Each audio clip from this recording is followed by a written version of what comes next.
Hello, नमस्कार, राम राम। कैसे हैं आप सब? उम्मीद करता हूं कि आप लोग बहुत अच्छे होंगे। And I Sudhir welcome you all to my YouTube channel which is अपनी शिक्षा, शारीरिक शिक्षा।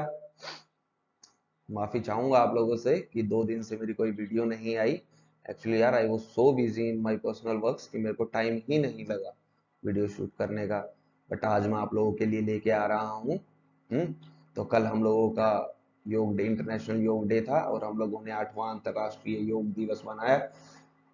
उसकी आप सबको देरी से ही सही बट हार्दिक शुभकामनाएं। बहुत ही अच्छे से इसको हमारे पूरे देश में बनाया गया।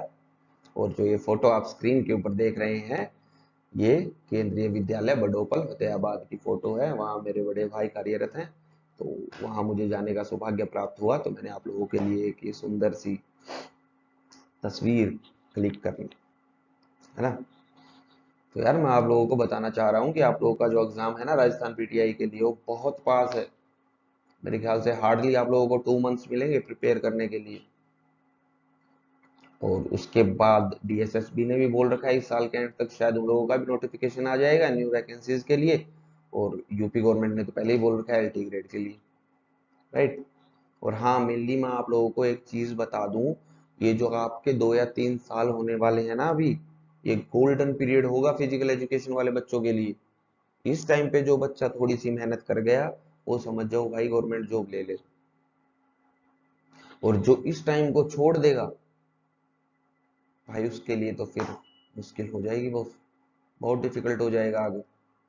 वैसे ही आप लोगों को दिख रहा है कि क्या सिनेरियो चल रहा है कंट्री के अंदर, कहाँ कितनी वैकेंसी आ रही है। ठीक है, तो मेरा ये बात बोलने का मकसद ये नहीं कि मैं आप लोगों को डरा दूं, बट हाँ, प्रिपेयर करना स्टार्ट करना पड़ेगा आज से ही। और अब तो यार इतने रिसोर्सेज हैं कि फिजिकल एजुकेशन की आप इतने प्यारे से तैयारी कर सकते हो यार, है ना। तो अभी यस, आप लोगों को स्टार्ट कर देनी चाहिए आपकी प्रिपरेशन। ये राइट टाइम आ गया है। किसी भी तरीके की कोई हेल्प की जरूरत हो तो आप लोग मेरे से कांटेक्ट कर सकते हैं। तो विदाउट वेस्टिंग आवर टाइम चलते हैं हम लोग आज के टॉपिक की तरफ। ये पार्ट 3 है, या बोले हम पार्ट 3 है किसका? कार्डियोवैस्कुलर सिस्टम का। इससे पहले हम लोग पढ़ चुके हैं एनाटॉमी ऑफ द हार्ट। और क्या पढ़ चुके हैं हम लोग? मसल्स के बारे में। और क्या पढ़ चुके हैं हम? हार्ट की मसल्स के बारे में। और क्या पढ़ चुके हैं हम लोग? फिजियोलॉजी के बारे में। किसकी? हार्ट की। ये जो हार्ट है वो कैसे सर्कुलेट करता है बॉडी के अंदर ब्लड को, या सर्कुलेशन कैसा होता है हमारी बॉडी में हार्ट के थ्रू। ठीक है, आज हम इसी को फर्दर आगे बढ़ाएंगे। और हम लोग बात करेंगे किसकी? टाइप्स ऑफ सर्कुलेशन की। कि कल तो हम लोगों ने पढ़ा था कि सर्कुलेशन कैसे होता है पूरी बॉडी में। आज हम लोग पढ़ेंगे कि इसको किन 2 पार्ट्स में डिवाइड कर दिया गया है, या इस सर्कुलेशन को हम बोलते क्या है जो हमारी बॉडी में होता है। तो इस सर्कुलेशन को हम लोग बोलते हैं डबल सर्कुलेशन। क्योंकि 2 तरीके का सर्कुलेशन हो रहा है हमारी बॉडी के अंदर, इसीलिए इसको बोल दिया गया डबल सर्कुलेशन। सबसे पहला जो सर्कुलेशन है उसको हम बोलते हैं पल्मनरी सर्कुलेशन। उसको हम बोलते हैं पल्मनरी सर्कुलेशन। इसको मैं ब्लू कलर से नोट कर देता हूं, पल्मनरी सर्कुलेशन। और पिछली दोनों वीडियोस में मैंने आपको एक चीज बताई थी कि जहां भी पल्मनरी वर्ड आ जाएगा, जहां भी पल्मनरी वर्ड आ जाएगा, वो किससे रिलेटेड होगी? हम लोगों के, हमारे लंग्स से रिलेटेड होगा। तो साफ क्लियर है ना, समझना है इसको बस। पल्मनरी सर्कुलेशन मतलब एक ऐसा सर्कुलेशन है जो लंग्स से रिलेटेड है, जो हमारे लंग्स से रिलेटेड है। तो आपको रिकॉल करना है, कल मैंने आपको बताया था कि ब्लड कहां से कहां जाता है। वो चीजें आपको आज रिकॉल करनी है। ये हमारे हार्ट के 4 चैम्बर्स हो गए, this one, this one, this one and this one. ठीक है, तो लंग्स से कौन कौन से चैम्बर रिलेटेड थे? याद कीजिए कैसे ब्लड आता है। ये आपकी वेना कावा है, ये यहां से आपकी वेना कावा ब्लड लेके आ रही है। यहां से कहां जा रही है? ये राइट एट्रियम के अंदर, ये ऊपर। ये वाला ये क्या है? ये राइट एट्रियम है। जैसे पॉइंटर यूज करता हूं मैं, आप लोग देखिएगा। ये ये ये वाला आपका राइट एट्रियम है। ये इसके बाद ब्लड कहाँ आता है, ट्राइकस्पिड वोल्व के थ्रू आता है, किसमें, आपके राइट वेंट्रिकल में। ठीक है, तो यहां से स्टार्ट हो जाएगा, समझिएगा पल्मोनरी सर्कुलेशन। राइट वेंट्रिकल क्या करता है, ब्लड को पंप करता है लंग्स की तरफ, ताकि वो प्यूरिफाई हो जाए। कहां करता है, लंग्स की तरफ। तो यहां से पल्मोनरी आर्टरी, ये देखिए पॉइंटर को, पल्मोनरी आर्टरी के थ्रू कहां जा रहा है, लंग्स में। तो पल्मोनरी हाँ, दोनों के दोनों जो सर्कुलेशन है ना आपके, हार्ट से स्टार्ट होंगे। हार्ट से ब्लड बाहर जा रहा होगा, और हार्ट से ब्लड बाहर कौन कौन से चैम्बर में जाता है, एक तो आपके राइट वेंट्रिकल में जाता है और एक लेफ्ट वेंट्रिकल में जाता है। याद रखिए, वेंट्रिकल से ही जो ब्लड है हमारी बॉडी में फ्लो करता है। राइट वेंट्रिकल से वो जा रहा है लंग्स में, क्योंकि वो इम्प्योर है, प्योर होने के लिए। तो जो पल्मोनरी सर्कुलेशन है वो स्टार्ट होगा कहां से, राइट वेंट्रिकल से। ये देखिए यहां से स्टार्ट हो जाएगा ये, यहां से। और फिर पल्मोनरी आर्टरी के थ्रू होता हुआ इम्प्योर ब्लड कहां चला गया, लंग्स में। फिर लंग्स में क्या हुआ, वो ब्लड डीऑक्सीजनेटेड से ऑक्सीजनेटेड हो गया। और फिर यहां से कौन लेके आई, पल्मोनरी वेन। कौन लेके आई, पल्मोनरी वेन। कहां ले आई उसको, आपके राइट एट्रियम में, ओ सॉरी, आपके लेफ्ट एट्रियम में। तो देखिए एक बार, मैं इसको हाईलाइट करता हूं थोड़ा, इसको मैं ब्लू कलर से कर देता हूं, वेट ए सेक। ये है आपका राइट वेंट्रिकल, यहां से ब्लड गया कहां, पल्मोनरी आर्टरी से होते हुए आपके लंग्स तक। लंग्स ने क्या कर दिया, उसको ऑक्सीजनेटेड। वहां से आपका ब्लड प्योर होके कहां आ गया, आपके राइट, ओ सॉरी, लेफ्ट एट्रियम में, यहां। तो ये आपका कहलाता है क्या, pulmonary circulation. pulmonary circulation starts with left ventricle and ends in the left atrium। सबसे पहले आएगा इसमें क्या, राइट वेंट्रिकल, फिर आएगा इसका, स्टेप्स की बात करें, पल्मोनरी आर्टरी, फिर आएगा लंग्स, फिर आएगा पल्मोनरी वेन, और एंड में आ जाएगा क्या, आपका लेफ्ट एट्रियम। आई गेस आपको कोई प्रॉब्लम नहीं होगी, इसको याद कीजिएगा, बहुत ही सिंपल है यार। पल्मोनरी से ही सारा समझ आ गया हमको। पल्मोनरी वर्ड आ गया तो क्या, लंग्स की बात हो रही है। लंग्स तक ब्लड कौन लेके जाएगा हार्ट से, हमको पता है भाई, राइट साइड में इम्प्योर होता है तो राइट साइड ही लेके जाएगी, राइट वेंट्रिकल लेके जाएगा किसको, इम्प्योर ब्लड को, लंग्स में ले जाके छोड़ देगा, वहां वो प्योरिफिकेशन हो जाएगी उसकी।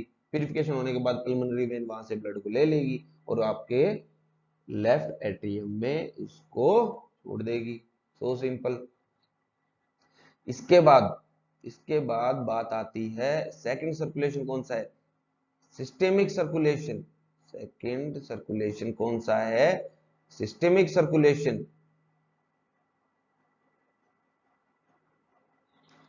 ठीक है, सिस्टेमिक नाम से ही क्लियर है, इसके अंदर कुछ सिस्टम्स इन्वॉल्व होंगे, डिफरेंट ऑर्गन्स इन्वॉल्व होंगे काफी सारे, है ना। इजीली आप लोग रिलेट कर सकते हैं, या सिस्टम, सिस्टेमिक को हम कह सकते हैं बॉडी से रिलेटेड, बॉडी से रिलेटेड। तो सिस्टेमिक सर्कुलेशन वो सर्कुलेशन होता है जिसमें ब्लड हार्ट से बाहर जाता है और बॉडी के डिफरेंट ऑर्गन्स के पास जाता है और उसको ऑक्सीजन प्रोवाइड करता है। उसके बाद उनसे कार्बन डाइऑक्साइड ले लेता है और वापस हार्ट में आ जाता है।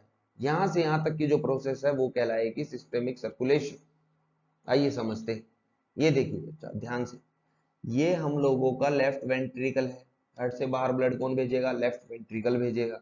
ठीक है, तो लेफ्ट वेंट्रिकल है, ये पंप करेगा ऑक्सीजन वाले ब्लड को, जिस ब्लड में ऑक्सीजन होगी या प्यूरिफाइड ब्लड होगा उसको अरोटा के थ्रू, मैंने बताया था ना उसको, अरोटा के थ्रू पंप कर देगा। ये यहां से अरोटा जा रही है, इसको देखिए साथ के साथ फॉलो करना, यहां से ये अरोटा जा रही है, आगे फर्दर ये डिवाइड हो जाएगी डिफरेंट ब्रांचेस में और हमारी बॉडी के अंदर क्या करेगी, प्योर ब्लड को सप्लाई कर देगी। ये हमारी बॉडी है भाई, ये है भाई हमारी बॉडी, ये है चंदू की बॉडी। ठीक है जी, ये है हमारी बॉडी। ये क्या करेगी, उस ब्लड को यूटिलाइज कर लेगी। ठीक है जी, बॉडी ने क्या किया, ऑक्सीजन को यूटिलाइज कर लिया।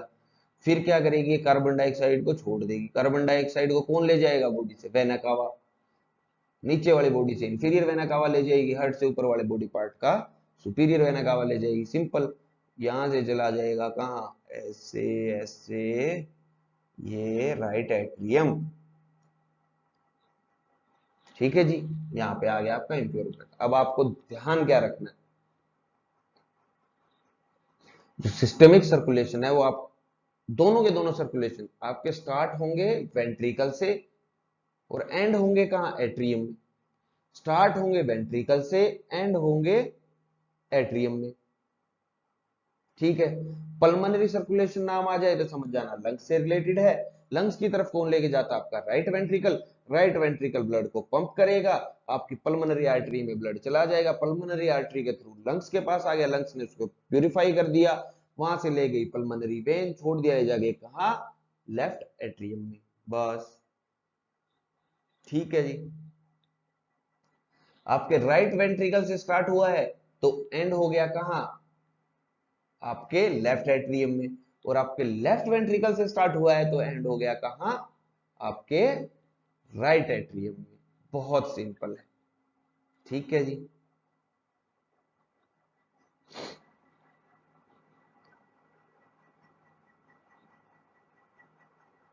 चलिए अब चलते हैं हम लोग आगे। उम्मीद है आप सबको ये सब समझ आ गया होगा। और जो भी टॉपिक जहां से भी समझ ना आए या आपको लगे कि मैं कुछ गलत बता रहा हूं आपको, आप लोग मेरे को प्लीज कमेंट बॉक्स में मैसेज ड्रॉप कर दीजिएगा। मैं आपके मैसेज देखता हूं सबके। और अभी तो कुछ है ही नहीं सब्सक्राइबर, अभी तो देखना हो ही पा रहा है। हाँ जी, चलो आगे चलते हैं। ठीक है जी, अब बात आती है कुछ इंपॉर्टेंट टर्मिनोलॉजीज की। कुछ इंपॉर्टेंट टर्मिनोलॉजीज हैं, उनकी हम लोग बात कर लेते हैं। ठीक है, सबसे पहले आता है कार्डियक साइकिल। कार्डियक साइकिल क्या होता है, कार्डियक हार्ट से रिलेटेड, साइकिल यानी कोई चक्कर है, कुछ कोई चीज है जो पूरी एक कंप्लीट हो रही है। तो इसके इस कार्डियक साइकिल क्या होता है, वन कंप्लीट हार्ट बीट। जो एक कंप्लीट हार्ट बीट का इवेंट होता है उसको हम बोलते हैं कार्डियक साइकिल। अब बात आती है कि भाई ये जो टर्म है हार्ट बीट, ये क्या होती है। तो ये होती है जब आपका हार्ट कॉन्ट्रैक्ट करता है और रिलैक्स करता है। ठीक है, जब आपका हार्ट एक बार कॉन्ट्रैक्ट करता है और रिलैक्स करता है, इस पूरी प्रोसेस को एक हार्ट बीट कहा जाता है। ध्यान से सुनिएगा, इस पूरी प्रोसेस को एक हार्ट बीट कहा जाता है। हार्ट कॉन्ट्रैक्ट किया, ब्लड हार्ट से बाहर गया, हार्ट रिलैक्स किया, ब्लड हार्ट के अंदर आ गया।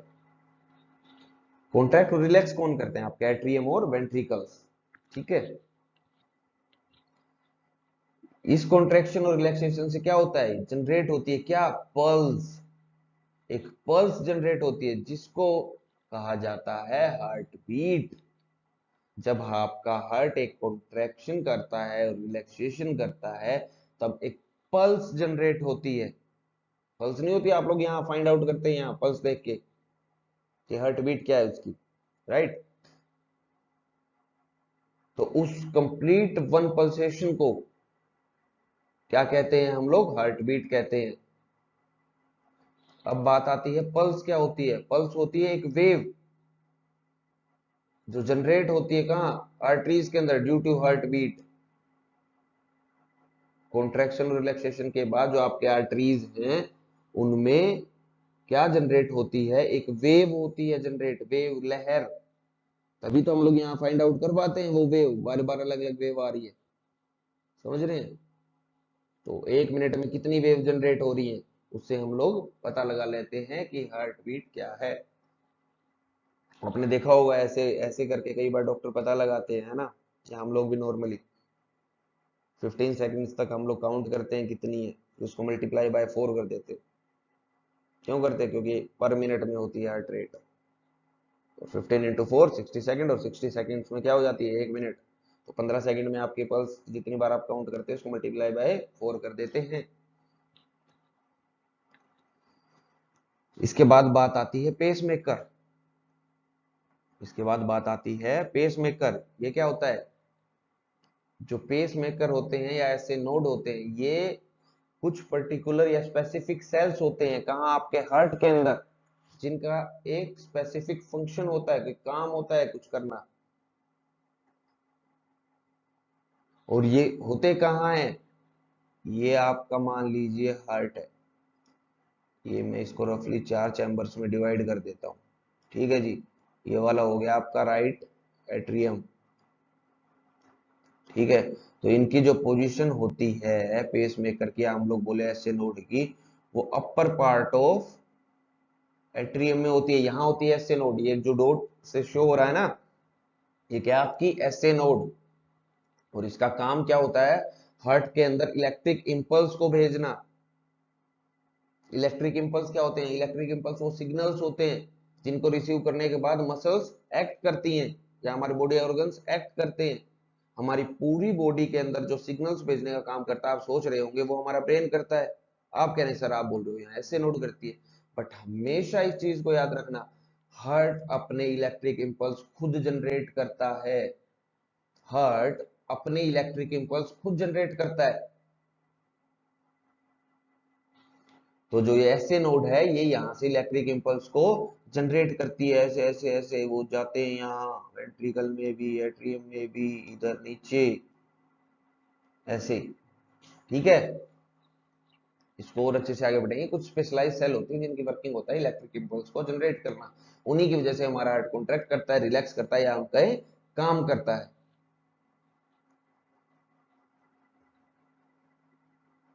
सुना होगा ना, कईयों की जनरेट नहीं हो पाती या प्रॉब्लम आती है तो उन लोगों को डॉक्टर पेस मेकर इंस्टॉल करते हैं। मुझे नहीं पता आप लोगों ने किसी ने जैकी श्रॉफ की एक मूवी देखी होगी, बहुत पुरानी है, जिसमें गाना भी था कि 786 इस दिल को दे सहारा। उसमें जो पेस मेकर होता है उसका नंबर होता है 786। अल्लाह रखा कुछ, शायद ऐसा कुछ नाम होता है, ऐसा मेरे को रिकॉल हो रहा है थोड़ा। तो वो होता है क्या? Pace maker. क्योंकि आपकी हार्ट की पेस को बनाए रखता है, इसीलिए इसको पेस मेकर बोल दिया गया। इसके बाद एक टर्म आती है सिस्टोल। सिस्टोल, एस से सिस्टोल, एस से सिकुड़ना, एस से सिस्टोल और एस से सिकुड़ना। ये देखिए, ये सिस्टोल। तो सिंपली आप लोग रिलेट कर जाएंगे, एस से सिकुड़ना, एस से सिस्टोल, यानी कॉन्ट्रैक्शन ऑफ हार्ट। हार्ट क्या कर रहा है? सिकुड़ रहा है, कॉन्ट्रैक्ट कर रहा है। ठीक है, इजीली याद कर लेंगे ना, ऐसे सिकुड़ना। और इससे अपोजिट क्या होगा? डायस्टोल, डाया। ठीक है, दो रिलैक्सेशन हार्ट, यानी हार्ट वापस रिलैक्स कर रहा है, अपनी इनिशियल पोजीशन में आ रहा है। सिंपल, इस चीज से आप लोग इसको कनेक्ट कर पाएंगे, मुझे उम्मीद है पूरी पूरी। Systole contraction of heart, diastole relaxation of heart. ठीक है जी, आगे चलते हैं फटाफट। अगला आ गया हार्ट की साउंड जो आती है। आप लोगों को साउंड सुनते हैं ना हार्ट में, लब डब लब डब लब डब, तो हार्ट साउंड वही होते हैं, sound produced by heart as a result of one complete heart beat. एक कंप्लीट हार्ट बीट के रिजल्ट में जो साउंड प्रोड्यूस होती है हार्ट से, उसको हम लोग हार्ट साउंड कहते हैं। और वो कैसी होती है? लब डब होती है ना, डब लब डब। चलिए आगे चलते हैं।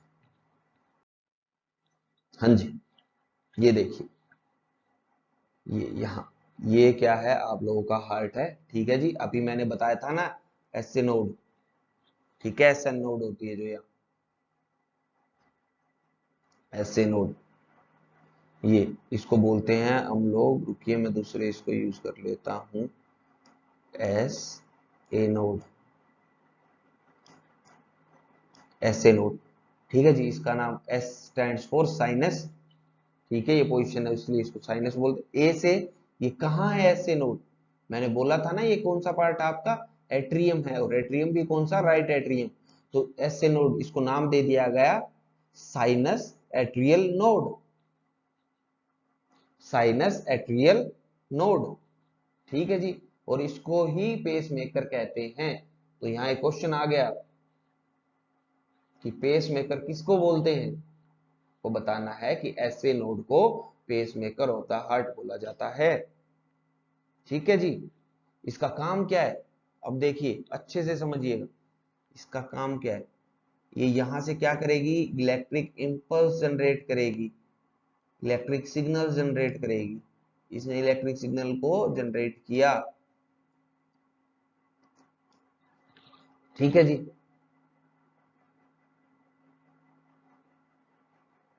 जे इलेक्ट्रिक सिग्नल जनरेट हुआ तो आपका क्या हुआ, एट्रियम में क्या हुआ, सिस्टोल हुआ। ये आपके क्या है, एट्रियम, ये क्या है आपके एट्रियम, दोनों, ठीक है। इसने सिग्नल भेजा तो वो क्या हुए, सिस्टोल, सिस्टोल यानी सिकुड़ना, ये दोनों सिकुड़ गए, कॉन्ट्रैक्शन हुआ। जब इन दोनों में कॉन्ट्रैक्शन होगा तो ब्लड कहां चला जाएगा, तो ब्लड कहां चला जाएगा, तो आपका ब्लड चला जाएगा आपके वेंट्रिकल्स के अंदर, किसके through, tricuspid wall, tricuspid wall और बाइकस्पिड वॉल, इसके थ्रू कहां चला गया, आपके वेंट्रिकल्स में। इस प्रोसेस में कितना टाइम लगा, ध्यान से देखना, 0.1 सेकंड के लिए आपके एट्रियम सिस्टोल करते हैं यानी सिकुड़ते हैं, और इनको सिकुड़ने के लिए सिग्नल भेजा किसने, एसए नोड ने, ठीक है, या पेस मेकर ने। उसके बाद आप समझिएगा, ये आपके जो वेंट्रिकल्स हैं, अब इनको क्या होना है, सिस्टोल, वेंट्रिकल भी क्या करेंगे, सिस्टोल। तो जब वेंट्रिकल सिकुड़ेंगे, क्योंकि इन लोग को हार्ट को बाहर भेजना होता है हार्ट से, तो इनको ज्यादा फोर्स की जरूरत होती है, ज्यादा फोर्स लगाने की जरूरत होती है, क्योंकि ब्लड को ज्यादा आगे तक ट्रेवल करना होता है। तो ये वाली contraction as compare to atrium ज्यादा तेज से होती है या ज्यादा फोर्स से होती है, तो इसीलिए इसमें टाइम भी ज्यादा लगता है। वेंट्रिकल सिस्टोल में लगता है 0.3 सेकंड, जब एट्रियम सिकुड़ते हैं उनको लगता है 0.1 सेकंड, लेकिन जब आपके वेंट्रिकल सिकुड़ते हैं उनको लगता है 0.3 सेकंड। और उसके बाद डायस्टोल होगा किसका,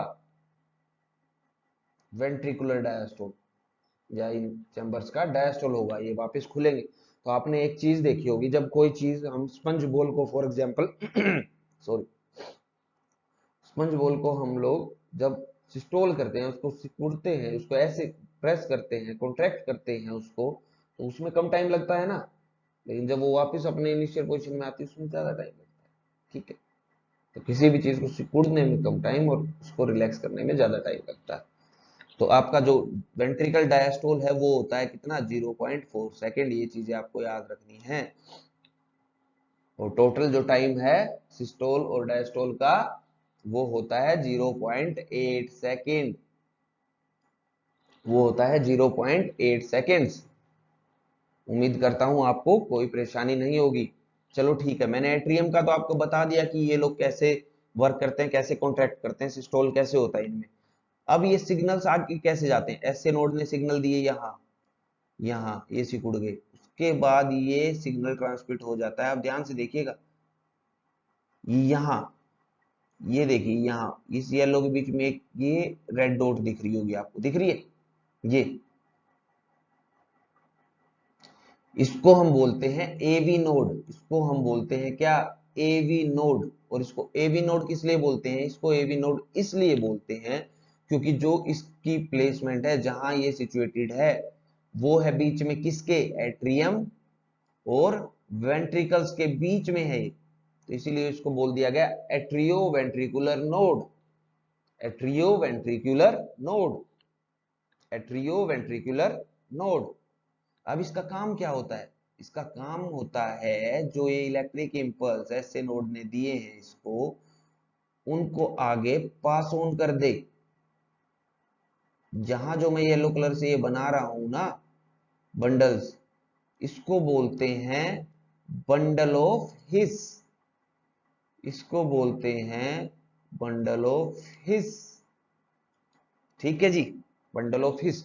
अब इनका क्या काम होता है सुनिए, अगर ये इलेक्ट्रिक इंपल्स पहले हार्ट की ये वाली मसल देखिए, वेंट्रिकल की ये वाली मसल, एक सेकंड इसको अलग, इस कलर से डिनोट करता है। ये जो मसल है ना यहाँ, यहाँ पहले अगर इनको मिल गए तो हार्ट कैसे कैसे कॉन्ट्रैक्ट करेगा, ये हार्ट है, ये वेंट्रिकल है सॉरी, तो कैसे कॉन्ट्रैक्ट होंगे ये नीचे की बजाय या ऊपर से होंगे? कोई फायदा है उस चीज का? नहीं है ना। जबकि जो हमारी ये एरोटा है, ये हमारी एरोटा है, एक सेकंड इसको साफ कर देता हूं।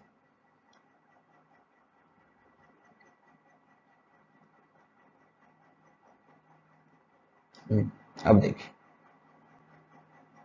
अब देखिए यहां से ये सिग्नल आ रहे हैं ऐसे, ठीक है जी, ये सिग्नल गए यू, यू, ये गए फिर हमारी एवी नोड के पास, एसए नोड के पास। अगर ये यहीं से इन वेंट्रिकल्स की मसल को यहां सिग्नल दे देगी तो ये ऊपर से क्या करेंगे, कॉन्ट्रैक्ट कर जाएंगे, तो ब्लड फ्लो नहीं बनेगा किसमें, ये पल्मोनरी आर्टरी, ये रही, इसमें ब्लड को तो ऊपर की तरफ जाना है, तो अच्छा होगा ना कि ये नीचे से यहां से कॉन्ट्रैक्ट करे तभी तो ऊपर जाएगा, और ये यहां से करे, इसको अरोटा में भेजना है, ठीक है। तो इसीलिए यहां डायरेक्ट सिग्नल नहीं पहुंचते या इलेक्ट्रिक इंपल्स नहीं पहुंचते। इसी के लिए बॉडी ने यहाँ पे अपना एक मैकेनिज्म तैयार किया जिससे एक संरचना की उत्पत्ति हुई, वो थी बंडल ऑफ हीस। वो क्या है, बंडल ऑफ हीस। ये क्या करता है, एसए नोड से जो सिग्नल आया है फिर एवी नोड ने जो इसको ट्रांसफर किया है उसको आगे ट्रांसफर कर देता है छोटे छोटे फाइब्रस ब्रांचेस के थ्रू। ऐसे यहाँ ये फाइब्रस ब्रांच होती है, कैसी ब्रांच होती है, फाइब्रस धागे नुमा संरचनाएं होती हैं, तो ये आगे ट्रांसफर कर देता है इन संरचनाओं में। इनको बोला जाता है परकिंजी फाइबर्स, इनको बोला जाता है परकिंजी फाइबर्स। एवी नोड भेजता है बंडल ऑफ हिस के पास, बंडल ऑफ हिस आगे इसको फर्दर डिवाइड हो जाता है परकिंजी फाइबर्स के अंदर, जो लोग इलेक्ट्रिक सिग्नल्स को किसको देते हैं, इंपल्स को वेंट्रिकल्स को देते हैं, ठीक है जी।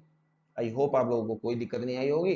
फिर आपके जो वेंट्रिकल्स हैं वो कॉन्ट्रैक्ट कर जाते हैं और ब्लड जो है वो पंप कर जाता है बॉडी के अंदर। अब फटाफट सुन लीजिए भाई की जो लब डब की साउंड है वो किससे आती है, तो जो लब की साउंड है जल्दी लिखिएगा वीडियो लंबी हो रही है काफी, जो लब की साउंड है,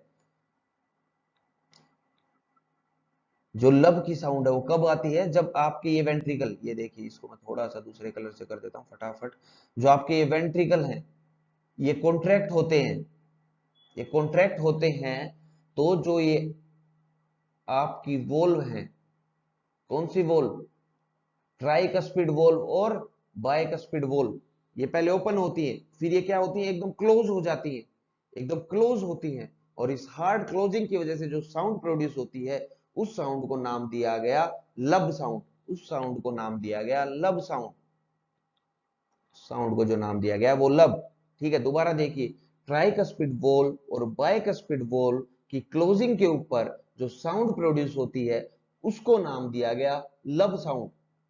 उसके बाद बात आती है डब की।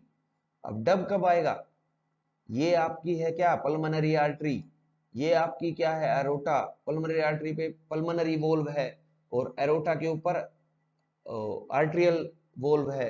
तो जब ये दोनों क्लोज होंगी, जब ये दोनों क्लोज होंगी तब उसको नाम दिया गया डब, उस साउंड को नाम दिया गया डब। तो जब भी आप हार्ट में सुनते हैं ना ये साउंड लब डब, तो ये यही साउंड होती है। जब लब की आवाज आती है तो समझ जाना आपकी ट्राइकस्पिड और बाइकस्पिड वोल्व क्लोज हो रही है, और जब डब की साउंड आए तो समझ जाना आपकी पल्मोनरी वोल्व और आर्टरियल वोल्व बंद हो रही है या क्लोज हो रही है। तो आज का टॉपिक अपना इतना ही रखते हैं, वीडियो काफी लंबी हो गई है, उम्मीद आप सबको अच्छी लगी होगी। तो यार प्लीज चैनल को सब्सक्राइब करें और वीडियो को आगे से आगे शेयर करें, आई गेस बहुत इंफॉर्मेटिव होगी फिजिकल एजुकेशन के बच्चों के लिए। जब मैं स्टडी करता था एग्जाम्स के लिए मेरे को मिलती नहीं थी यार, मिल नहीं पाती थी ऐसी वीडियोस फिजिकल एजुकेशन के अंदर कोई ऐसे समझा दे जितना अपने को काम आना है। तो मेरे को डिफरेंट प्लेटफॉर्म्स पे जाके वो नॉलेज को लेना पड़ा है, तो ये तो आप लोगों के लिए शायद अच्छा ही मौका है। और अगर आप लोगों का रिस्पॉन्स अच्छा रहेगा तो मैं ऑथेंटिक एमसीक्यूज की भी सीरीज आप लोगों के लिए ले आऊंगा राजस्थान पीटीआई के लिए, अगर आप लोग चाहेंगे तो। मेरा यकीन मानिए हर एक क्वेश्चन ऑथेंटिक होगा, हर एक क्वेश्चन पेपर और एग्जाम ओरिएंटेड होगा और आपको बहुत ज्यादा हेल्प करेगा। कब किसी दिन आपको बताऊंगा किसी वीडियो में, आप लोग चाहेंगे तो मैंने कैसे प्रिपरेशन की है इन सब एग्जाम्स को क्लियर करने के लिए, और मेरे मैक्सिमम एग्जाम्स जो हैं वो 1 टाइम के अंदर क्रैक किए हैं मैंने। फर्स्ट अटेम्प्ट में मेरे मैक्सिमम एग्जाम्स क्लियर जो भी। ठीक है, तो इसी के साथ अपने वीडियो को यहीं रोकता हूं। प्लीज इसको पढ़िएगा, थोड़ा थोड़ा पढ़ेंगे तो एक दिन पूरी नॉलेज आपके पास होगी। वो कहते हैं ना, बूंद बूंद से सागर भरता। तो प्लीज हार्ड वर्क कीजिए और चैनल को सब्सक्राइब कर लीजिएगा। ओके, टाटा बाय बाय, शब्बा खैर।